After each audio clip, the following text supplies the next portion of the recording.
The bodies weren't even cold when the predictable chorus of celebrities and media personalities started nattering about gun control as the answer to violence. If only there was gun control, this chorus argues, then the 26 worshippers slaughtered at Sutherland Springs Baptist Church last weekend would be back in the pews on Sunday.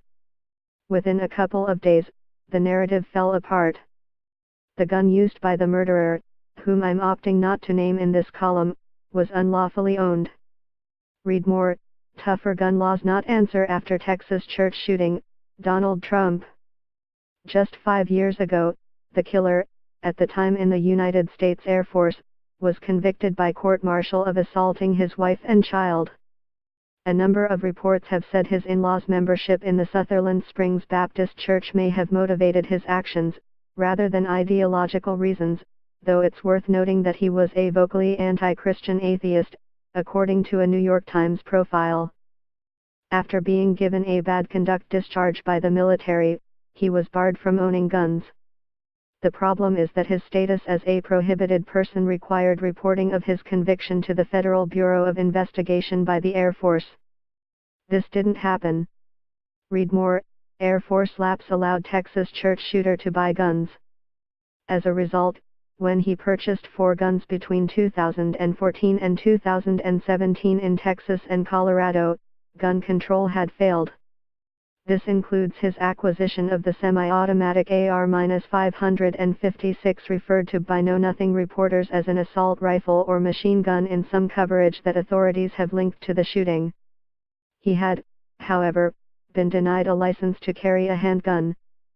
But wait, can anyone in the United States, certainly in Texas, walk into a store, buy a gun, and be on their merry way?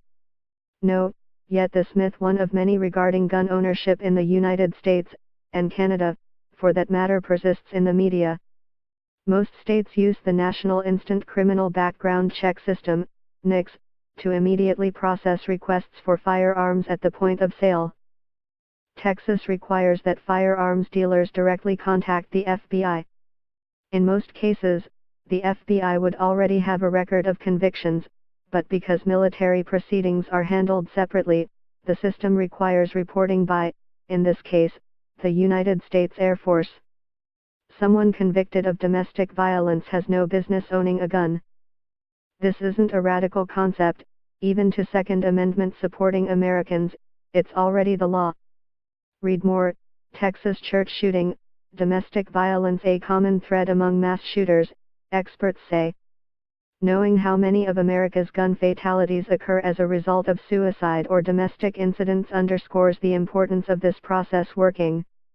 How can anyone expect further gun control to be effective when government can't even adequately uphold the current laws? Had the process unfolded as intended, the killer wouldn't have been able to legally purchase firearms. But I don't think even those checks and balances should let anyone rest on their laurels. As we see time and time again, people who aren't legally supposed to be armed still manage to get their hands on weapons, from illegally owned guns to homemade bombs to run-of-the-mill knives.